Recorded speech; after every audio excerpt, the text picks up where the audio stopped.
신약 루카복음서. 남을 죄짓게 하지 마라. 17장 1 1절부터 10절.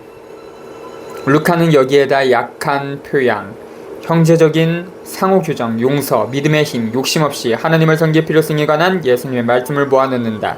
이 태도들은 예수님의 제자로 살아가는데 기본적이다. 그리스도교 공동체 안에서 인정 없는 부자들과 힘센 자들의 판을 치면 공동체의 지도자들이 부유하고 힘센 자들과 친하게 지내면서 가난하고 힘없는 사람들에게 무심하면 가난한 사람들이 공동체를 떠나고 그 공동체에 들어올 엄두를 내지 못한다. 잘못을 저지르는 사람에게는 따뜻하게 고쳐주고 다시 시작할 기회를 주어야 한다. 뉘우치면 거듭 끝까지 한없이 용서해야 한다. 공동체와 사회가 불완전한 사람들로 이루어져 있기 때문이다. 우리가 우리에게 잘못한 일을 용서하지 않으면 하나님도 우리 잘못을 용서하실 수가 없다. 하나님께서는 우리가 당신 자녀요 우리 형제자매인 우리 모든 사람에게 해준 그대로 우리에게 해주실 수밖에 없으시다. 예수님께서는 믿음을 모든 씨앗 중에 가장 작다는 겨자씨에 비기신다. 겨자씨만한 믿음만 있어도 나무들더러 바닷속에 심어지라고 하면 그렇게 되리라고 말씀하신다. 믿음을 가진다는 것은 예수님의 가르침과 활동에 드러난 하나님의 계획을 실현하는 일의 몸받침을 뜻한다. 예수님께서는 하나님의 종이시다. 예수님처럼 살려고 하는 사람도 하나님의 종이다. 종은 주인을 섬기는 일밖에 달리 할 일이 없다. 주인을 충실하게 섬긴다고 해서 무슨 권리처럼 보답을 바랄 수도 없다. 자랑할 것도 없다. 우리는 하나님의 뜻을 받들면서 당신 선처를 기다릴 도리밖에 없다. 모든 것과 우리 자신의 주인인 하나님께서는 겸허하게 당신 뜻을 따르는 사람들을 당신 자녀로 삼고 당신 생명을 유산으로 주신다. 이는 공으로 주시는 무한한 은총이다. 예수님께서 제자들에게 이르셨다. 남을 죄짓게 하는 일이 일어나지 않을 수는 없다. 그러나 불행하여라. 그러한 일을 저지르는 자. 이 작은 이들 가운데 하나라도 죄짓게 하는 것보다 연자매를 목에 걸고 바다에 내던져지는 편이 낫다. 너희는 스스로 조심하여라. 형제가 죄를 지으며 몇 번이고 용서하여라. 15절. 네 형제가 죄를 짓거든 꾸짖고 회개하거든 용서하여라. 그가 너에게 하루에도 7번 죄를 짓고 7번 돌아와 회개합니다 하면 용서해줘야 한다. 믿음의 힘.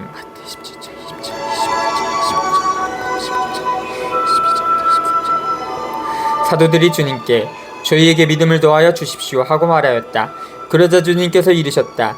너희가 겨자씨 하나만한 믿음이라도 있으면 이 돌무화과 나무더러 뽑혀서 바다에 심겨라 하더라도 그것이 너희에게 복종할 것이다. 겸손하게 섬겨라. 너희 가운데 누가 밭을 갈거나 양을 치는 종이 있으면 들에서 돌아오는 그 종에게 어서와 식탁에 앉아라 하겠느냐? 오히려 내가 먹을 것을 준비하여라. 그리고 내가 먹고 마시는 동안 허리에 띠를 메고 시중을 들어라. 그런 다음에 먹고 마셔라 하지 않겠느냐? 종이 분부를 받은 대로 하였다고 해서 주인이 그에게 고마워하겠느냐?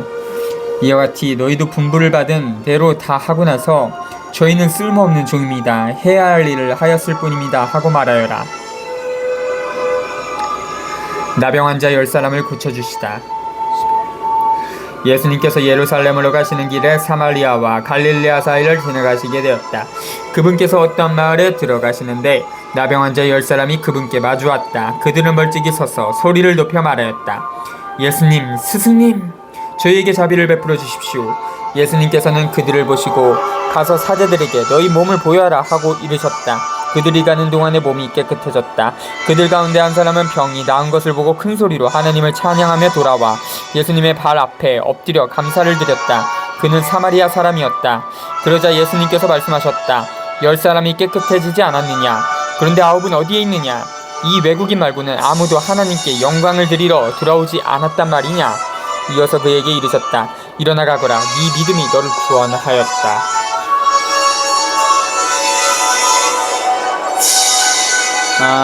11절부터 19절.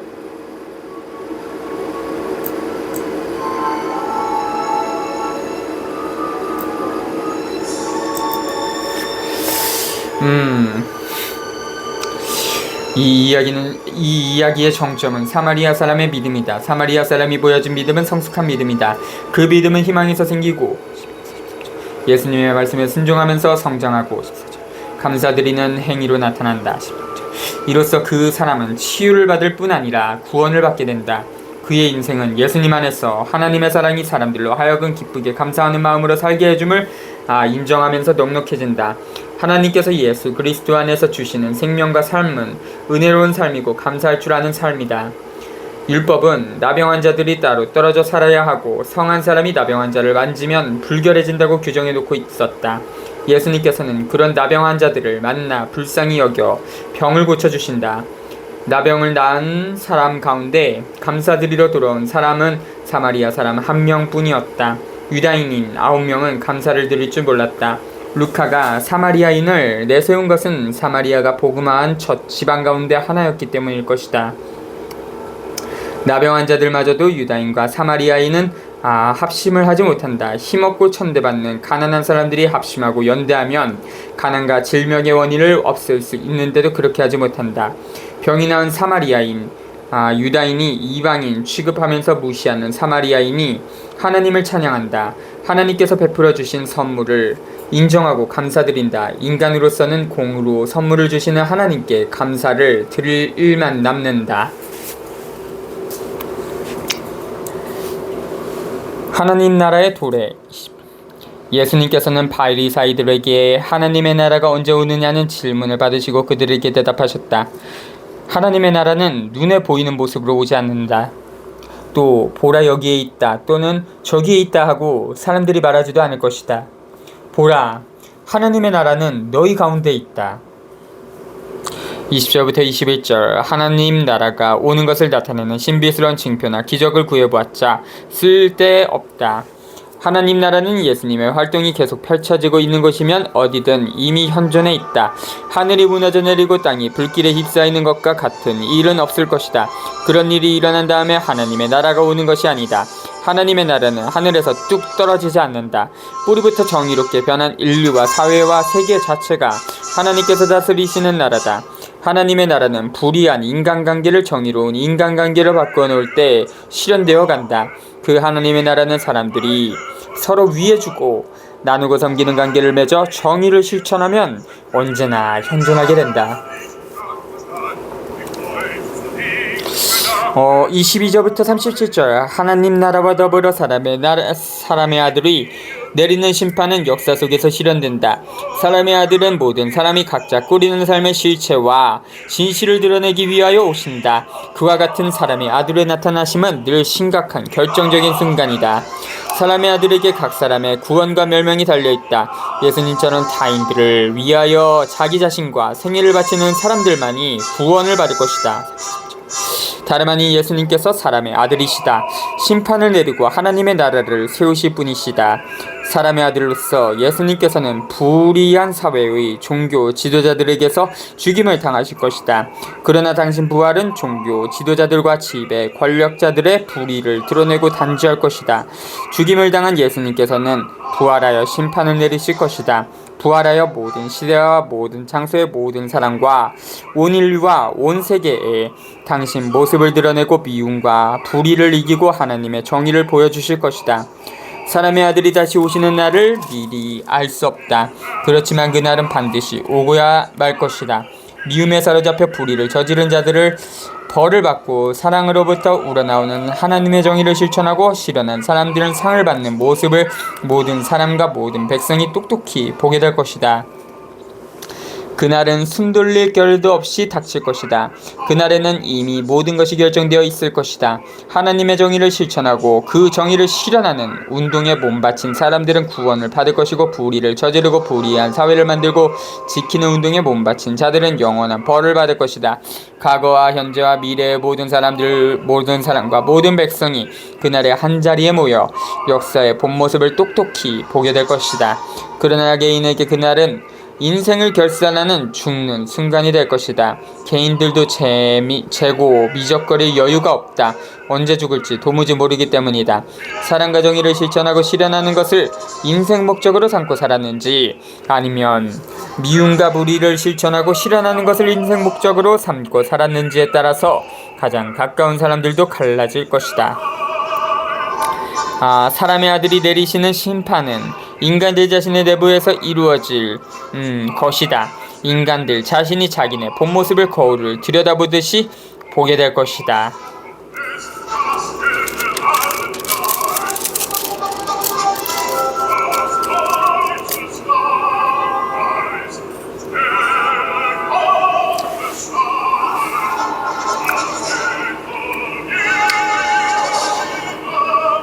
사람의 아들의 날.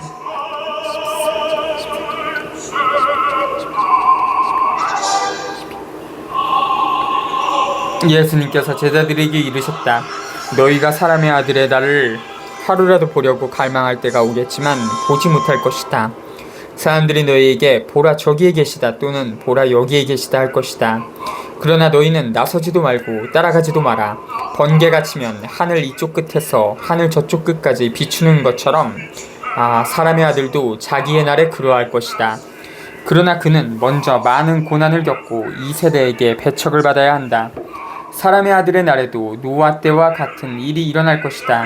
노아가 방주에 들어가는 날까지 사람들은 먹고 마시고 장가들고 시집가고 하였는데 홍수가 닥쳐 그들을 모두 멸망시켰다. 또한 룻 때와 같은 일이 일어날 것이다. 사람들은 먹고 마시고 사고팔고 심고 짓고 하였는데 롯이 소돔을 떠난 그날에 하늘에서 불과 유황이 쏟아져 그들을 모두 멸망시켰다. 사람의 아들이 나타나는 날에도 그와 똑같을 것이다. 그날 옥상에 있는 이는 세간이 집 안에 있더라도 그것을 꺼내러 내려가지 말고 마찬가지로 들어있는 이도 뒤로 돌아서지 마라. 너희는 롯의 아내를 기억하여라. 지 목숨을 보존하려고 애쓰는 사람은 목숨을 잃고 목숨을 잃는 사람은 목숨을 살릴 것이다. 내가 너희에게 말한다. 그날 밤에 두 사람이 한 침상에 있으면 하나는 데려가고 하나는 버려둘 것이다. 두 여자가 함께 맷돌질을 하고 있으면 하나는 데려가고 하나는 버려둘 것이다.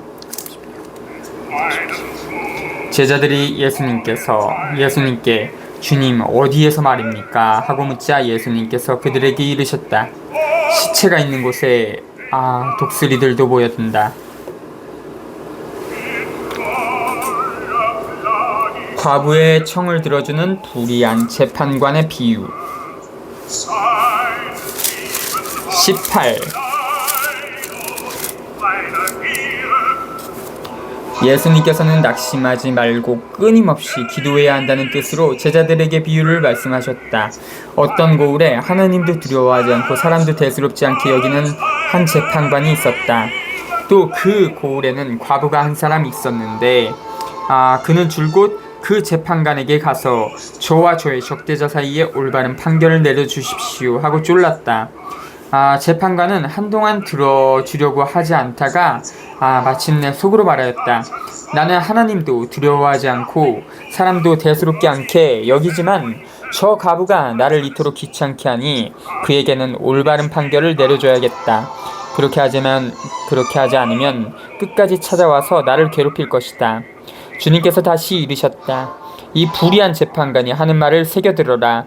하나님께서 당신께 선택된 이들이 밤낮으로 부르짖는데 그들에게 올바른 판결을 내려주지 않으신 채 그들을 두고 미적거리시겠느냐? 내가 너희에게 말한다. 하나님께서는 그들에게 지체 없이 올바른 판결을 내려주실 것이다. 그러나 사람의 아들이 올 때 이 세상에서 믿음을 찾아볼 수 있겠느냐?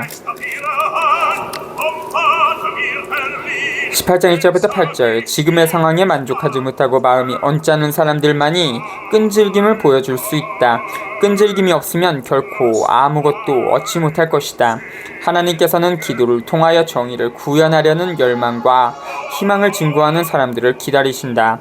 사랑과 정의가 미움과 불의를 이기도록 하기 위하여 이 세상에 억눌리는 사람들과 빼앗기는 사람들에게 자유와 생명을 가져다 주기 위하여 우리는 기도하고 활동하면서 노력할 필요가 있다. 이 비유는 한결같은 기도에 관한 교훈이다. 재판관은 귀찮아서 과부의 청을 들어주었다. 불의한 재판관도 과부의 끈질긴 요구를 들어줬다. 정의로운 하나님께서는 억울한 사람들이 당신께 계속 부르짖으면 틀림없이 그 간청을 들어주신다.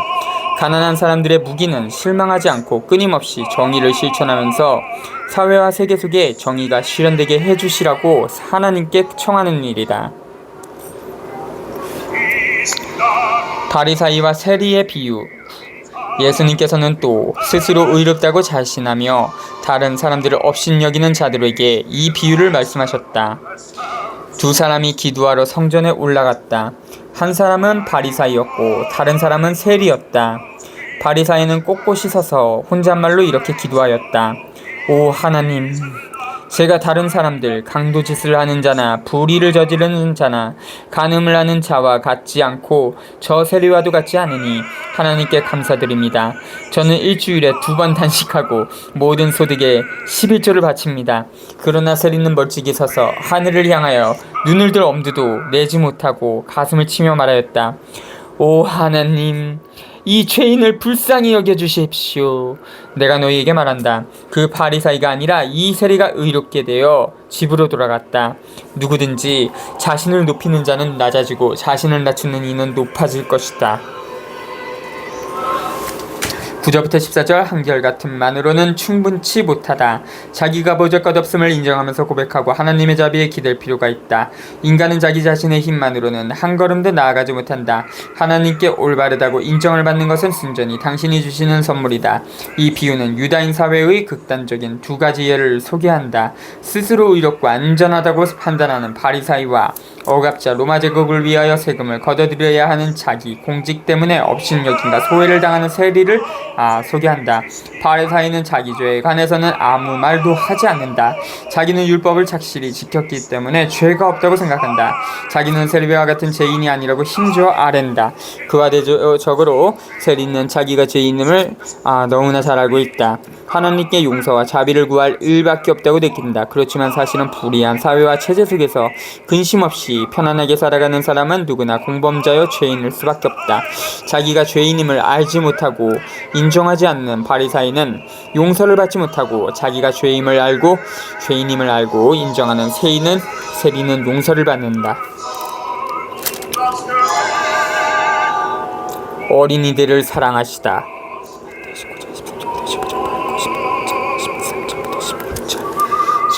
사람들이 아이들까지 예수님께 데리고 와서 그들을 쓰다듬어 달라고 하였다. 그러자 제자들이 사람들을 꾸짖었다. 예수님께서는 그 아이들을 가까이 불러놓고 이르셨다. 어린이들 나에게 오는 것을 막지 말고 그냥 놓아두어라. 사실 하나님의 나라는 이 어린이들과 같은 사람들의 것이다. 내가 진실로 너희에게 말한다. 어린이와 같이 하나님의 나라를 받아들이지 않는 자는 결코 그곳에 들어가지 못한다. 15절부터 17절 마르코 10장 13절부터 16절의 주첨주. 여기에서 어린이는 사회적인 뜻을 가지고 있다. 어린이는 종들처럼 가진 것이 없어 야심을 품지도 않고 품을 수도 없는 사람들을 가리킨다. 그런 사람들도 자유로운 삶과 정의로운 나라를 바라고 있다. 어린이와 같이 되라는 말씀은 스스로 가난을 선택하고 온갖 참아심과 야심을 버리고 자유와 생명을 안겨주는 하나님의 나라를 받아들이라는 뜻이다. 18절부터 30절 마르코 10절부터 17절부터 31절의 주첨주. 율법과 계명을 착실히 지키는 부자 한 사람이 영원한 생명을 얻으려면 어떻게 하면 되겠는지 묻자 예수님께서는 있는 것을 모두 팔아 가난한 사람들에게 나누어 준 다음 당신을 따르라고 말씀하신다. 돈과 재물을 자기 것으로 여기지 말고 하나님의 것과 가난한 사람들의 것으로 여기고 그대로 행하라는 말씀이다. 그러고 나서 모든 나라와 모든 백성을 함께 살게 하는 하나님 나라 운동에 참여하라는 말씀이다. 예수님의 말씀을 들은 그 부자는 몹시 괴로웠다. 구원을 받고 영원한 생명을 얻으려면 재물을 떠나라고 말씀하고 계시기 때문이다. 그것을 본 예수님께서는 부자가 부자로 남아있으면서 자기 자신과 자기 식구만 생각하는 한 구원을 받을 수 없음을 분명히 하신다. 재물은 온 인류가 따뜻하게 나누어 쓰라고 하나님께서 공으로 주신 선물이다. 부유한 사람들과 부유한 나라들이 자기네가 가진 것을 공으로 나누어 주어야 가난한 사람들과 가난한 나라들이 가난에서 벗어나 자유와 생명을 얻을 것이다. 자기 것을 가난한 사람들에게 나누어 주지 않는 부유한 사람은 결코 구원을 받을 수 없다. 부유한 사람도 하나님을 믿고 의지하면서 스스로 나서서 나눔을 실천하면 구원을 받을 수 있다. 오늘날 인류 가운데 대다수 사람들이 비참한 생활을 하고 하루에도 10만 명씩 굶어 죽고 고칠 수 있는 병에 걸려도 돈이 없어 그냥 죽어가는 판에 소수 사람들은 사치와 낭비를 일삼고 소화불량과 비만증을 걱정하고 있음을 보면서 우리는 하나님의 사랑과 정의를 실천하고 실현하는 일이야말로 모든 사람과 모든 백성이 영원한 생명과 기쁨을 누리게 할 수 있는 하나뿐인 길임을 알 수 있다.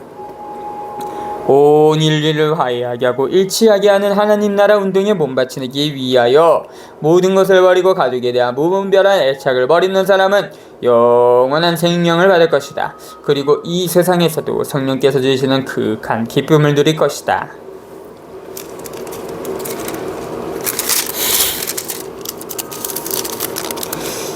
하느님 나라와 부자.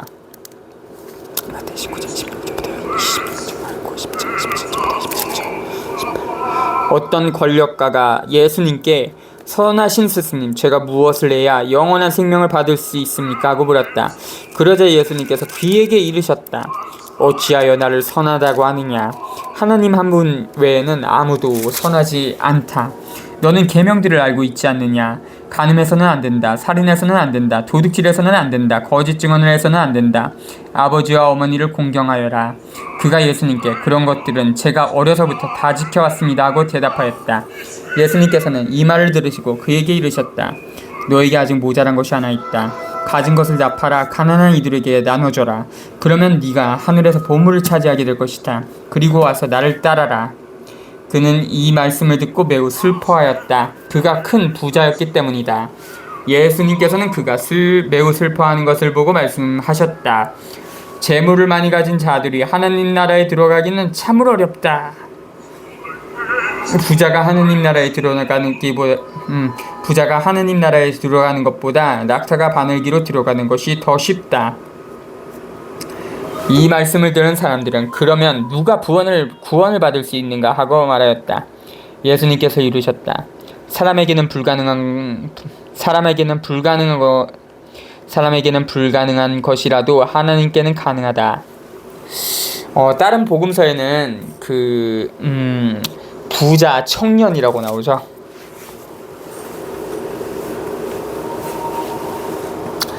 따른가 보상 마태의 19장 27절부터 29절, 마르코 10장 28절부터 30절. 그때 베드로가 말하였다. 보시다시피 저희는 가진 것을 버리고 스승님을 따랐습니다. 예수님께서 그들에게 말씀하셨다.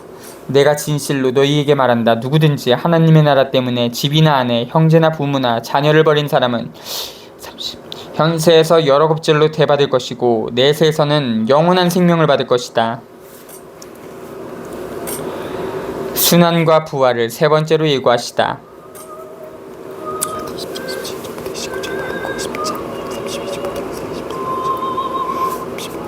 예수님께서 12제자를 데리고 가시며 그들에게 이르셨다. 보다시피 우리는 예루살렘으로 올라가고 있다. 이제 사람의 아들에 관하여 예언자들이 기록한 모든 일이 이루어질 것이다. 사람의 아들은 다른 민족 사람들에게 넘겨질 텐데 그들은 사람의 아들을 조롱하고 모욕하며 침뱉을 것이다. 또 채찍질하고 나서 그를 죽일 것이다. 그러나 사람의 아들은 사흘 만에 다시 살아날 것이다. 제자들은 이 말씀 가운데 아무것도 깨닫지 못하였다. 이 말씀의 뜻이 그들에게 감추어져 있어서 말씀하신 것을 알아듣지 못하였던 것이다. 31절부터 34절. 예수님께서 사람의 아들로서 즉 심판관과 구원자로서 오시는 것은 당신이 죽고 부활하시는 시간에 이루어진다. 예수님께서는 세 번째 마지막으로 당신 순환을 예고하신다. 예루살렘의 권력자들이 당신을 붙잡아 재판을 하고 고문을 하여 죽이리라고 미리 말씀하신다. 그러나 아직도 제자들은 예수님의 말씀을 깨닫지 못하고 있다. 헛되고 그릇된 메시아 상에 사로잡힌 그들은 예수님 생애 전체의 의미가 목숨을 걸고 미움과 불의에 맞서 싸우는 데 있음을 알아듣지 못하고 있다. 예리코에서 눈먼이를 고치시다.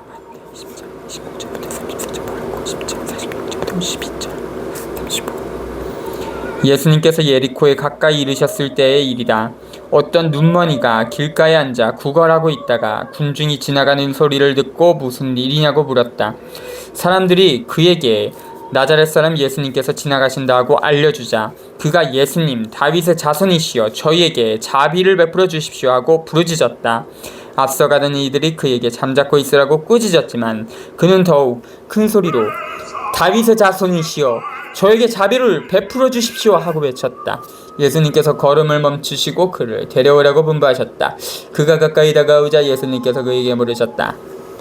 내가 너에게 무엇을 해주기를 바라느냐? 그가 주님 제가 다시 볼 수 있게 해주십시오 하였다. 예수님께서 그에게 다시 보아라. 네 믿음이 너를 구원하였다 하고 이르시니 그가 즉시 다시 보게 되었다. 그는 하나님을 찬양하며 예수님을 따랐다. 군중도 모두 그것을 보고 하나님께 찬미를 드렸다.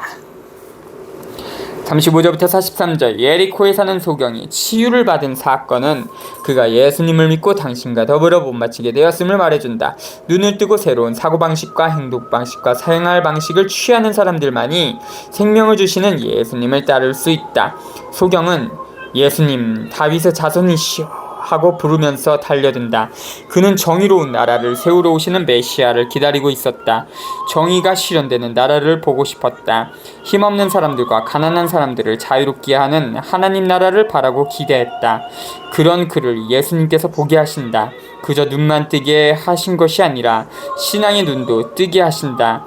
당신의 본 모습과 당신의 길을 꿰뚫어 보게 하신다. 치유를 받은 소경은 예수님께 몸 바치려고 당신을 따른다. 19장 1절부터 10절 자케오의 구원에 이르려고 열망하는 부유한 사람의 표본이다. 자케오의 회개는 예수님을 좀 더 가까이서 알고자 하는 열망으로 시작한다. 또한 그의 회개는 예수님을 만나려고 친구들과 함께 자기 집에 당신을 받아들일 때 계속된다. 그리고 그의 회개는 자기 자신을 가난한 사람들에게 나누어주고 속여먹은 것에 대해서는 내갑절로 갚겠다고 결심한 때 완성된다. 복음은 지각 없는 부유한 사람들에게 이런 초대를 한다. 즉 정의를 실천하고 가난한 사람과 더불어 생활과 운명을 함께하고 기쁨과 슬픔을 함께 나누라고 초대를 한다. 이렇게 알아들을 때만 복음을 이해할 수 있다. 그렇게 해야만 불의한 부자도 구원을 받을 수 있다. 불의하고 인정 없는 부자가 부자로 머물러 있는 한 그는 결코 구원을 받을 수 없다. 자기 소유를 가난한 사람들에게 돌려주면 구원을 받을 수 있다. 자케오는 자기 재산 절반을 가난한 사람들에게 나누어 주겠다고 예수님께 말씀드린다. 그리고 나머지 절반은 자기가 속여먹은 것을 내갑절로 갚아주려고 남겨두는다. 로마법이 도둑질한 것은 내갑절로 갚도록 정하고 있었기 때문이다. 그렇게 하나님께서 원하시는 정의를 실천한 다음에 자케오는 아마 늘 쪼들리고 불안하고 가난한 생활을 했을 것이다. 기쁜 소식을 깨달은 다음에 부자도 하나님께서 바라시는 정의를 모든 사람이 알고 실천하게 되리라는 믿음과 신뢰를 가지고 정의를 쫓기 시작할 것이다. 아브라함의 자손이 된다는 것은 하나님의 백성에 속하는 것을 뜻한다. 그렇지만 하나님의 백성에 속하려면 정의를 실천할 필요가 있다. 예수님과 자케오 19. 예수님께서 예리코에 들어가시어 거리를 지나가고 계셨다. 마침 거기에 자케오라는 사람이 있었는데 그는 세간장이고 또 부자였다. 그는 예수님께서 어떠한 분이신지 보려고 애썼지만 군중에 가려 볼 수가 없었다. 키가 작았기 때문이다. 그래서 앞질러 달려가 돌무화과나무로 돌무화과 나무로 올라갔다. 그곳을 지나시는 예수님을 보려는 것이었다. 예수님께서 거기에 이르러 위를 쳐다보시며 그에게 이르셨다. 자케오야, 얼른 내려오너라. 오늘은 내가 네 집에 머물러야 하겠다. 자케오는 얼른 내려와 예수님을 기쁘게 맞아들였다. 그것을 보고 사람들은 모두 저희가 죄인의 집에 들어가 묵는군 하고 투덜거렸다. 그러나 자케오는 일어서서 주님께 말하였다. 보십시오, 주님. 제 재산의 반을 가난한 이들에게 주겠습니다. 그리고 제가 다른 사람 것을 횡령하였다면 내 곱절로 갚겠습니다. 그러자 예수님께서 그에게 이르셨다. 오늘 이 집에 구원이 내렸다. 이 사람도 아브라함의 자손이기 때문이다. 사람의 아들은 잃은 이들을 찾아 구원하러 왔다.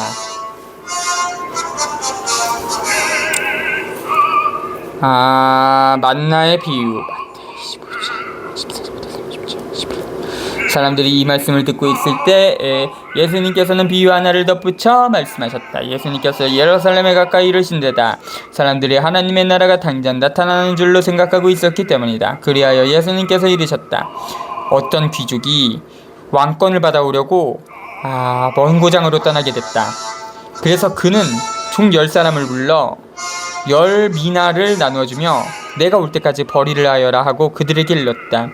그래서 그 나라 백성은 그를 미워하고 있었으므로 사절을 뒤따라 보내어 저희는 이 사람이 저희 임금이 되는 것을 바라지 않습니다 하고 말하게 하였다.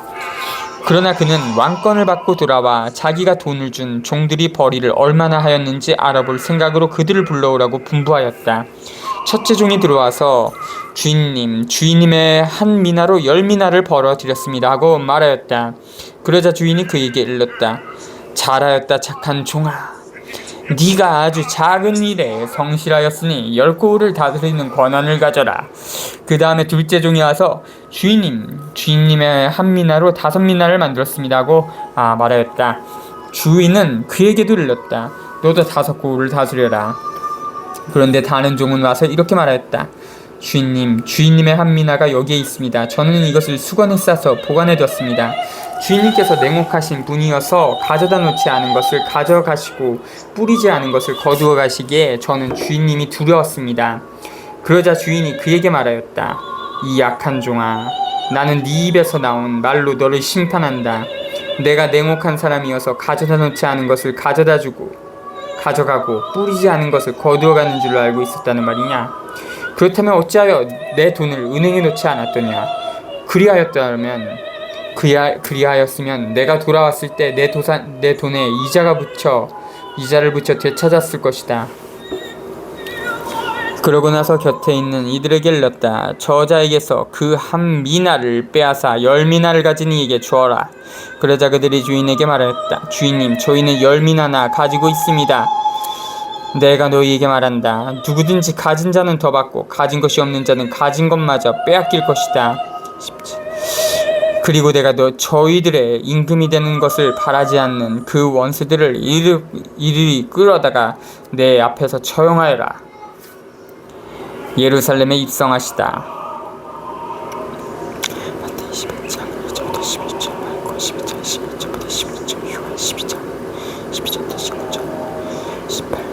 예수님께서는 이 말씀을 하시고 앞장서서 예루살렘으로 오르는 길을 걸어가셨다. 29절부터 40절 단순하고 자발적인 모양으로 사람들은 예수님을 왕, 메시아로서 환호한다.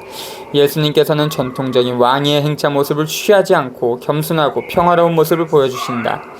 폭력과 무력에 기대어 특권층을 보호하는 체제에서 통치자가 보여주는 모습과는 영 딴판이다.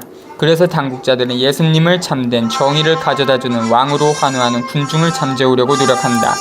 백성은 마침내 자유와 생명을 숨쉬고 누릴 때가 왔음을 느낀다.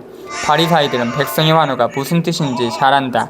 거짓과 허위, 가난한 사람들의 삶과 동떨어진 종교, 기회주의, 술수의 마지막을 고할 때가 왔다. 정의의 때가 온 것이다. 권력자들이 바짝 긴장한다.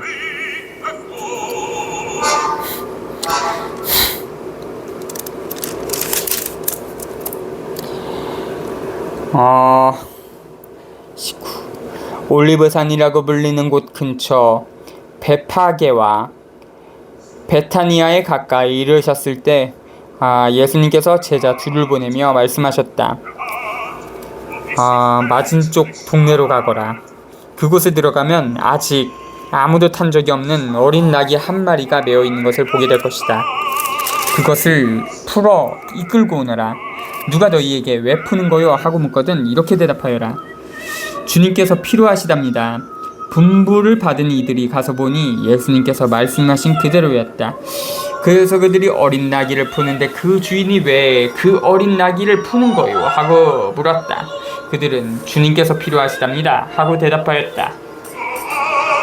그리고 그 어린 나귀를 예수님께 끌고 와 그 위에 자기들의 겉옷을 걸치고 예수님을 거기에 올라타시게 하였다.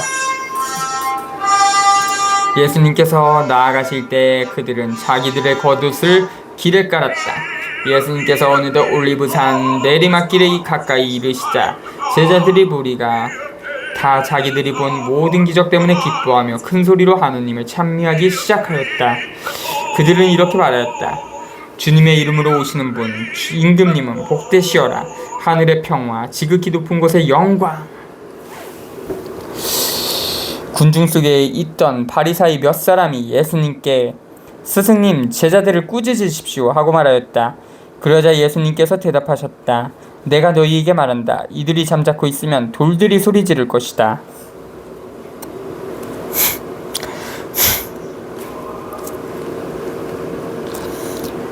예루살렘의 멸망을 예고하며 우시다. 예수님께서 예루살렘에 가까이 이르시어 그 도성을 보고 우시며 말씀하셨다.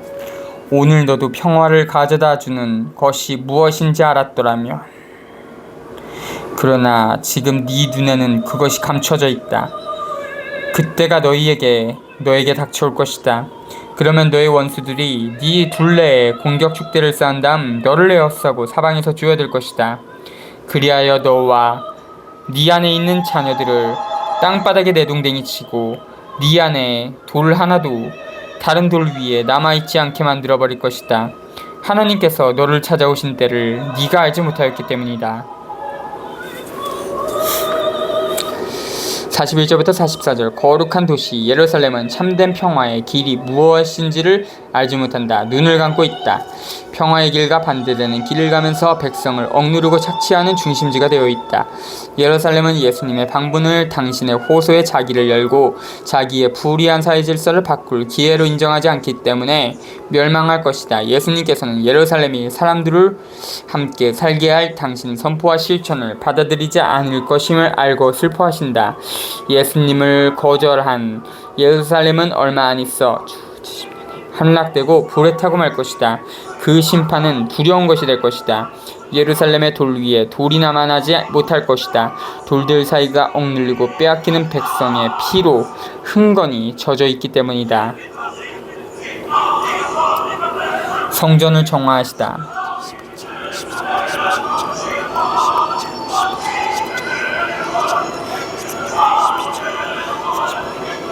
예수님께서는 성전에 들어가시어 물건을 파는 이들을 쫓아내기 시작하시며 그들에게 말씀하셨다. 나의 집은 기도의 집이 될 것이다 라고 기록되어 있다. 그런데 너희는 이곳을 강도들의 소굴로 만들어버렸다. 예수님께서는 날마다 성전에서 가르치셨다. 수석, 사제들과 율법 학자들과 백성의 지도자들은 예수님을 없앨 방법을 찾았다. 그러나 어떻게 해야 하는지 그 방도를 찾지 못하였다. 온 백성이 그분의 말씀을 듣느라고 곁을 떠나지 않았기 때문이다. 45절부터 48절 마르코 11장 15절부터 19절의 추참조 종교 지도자들은 비롯하여 힘센 자들이 성전을 틀어주고 사람들의 경제생활과 정치생활을 좌우하고 있었으며 그 모든 부당한 일을 그릇된 종교 이론과 실천을 앞세워 정당화하고 있었다. 예수님께서는 성전에서 사고파는 일을 공격하고 장사치들을 쫓아내신다. 모든 사람을 행복하고 자유롭게 살게 하는 정의로운 정치 질서와 경제 질서를 낳는 참된 종교가 무엇인지를 가르치려 하신다. 당국자들은 자기네 특권과 지위를 잃지 않으려고 예수님을 잡아 죽일 궁리를 한다. 예수님께서는 성전에서 며칠 동안 온종일 돌아다니면서 하나님의 사랑과 정의를 가르치신다. 그것을 보고서 종교 지도자들은 불의에 기대었고 지키는 자기네 특권과 지위가 위태로워지는 것이 두려워 매우 불안하다. 그들은 예수님을 잡아 죽이기로 모의하면서 백성이 두려워 불안해한다. 다른 사람도 아닌 종교 지도자라는 자들이 죄가 없고 정의로운 예수님을 죽이려 하고 있다.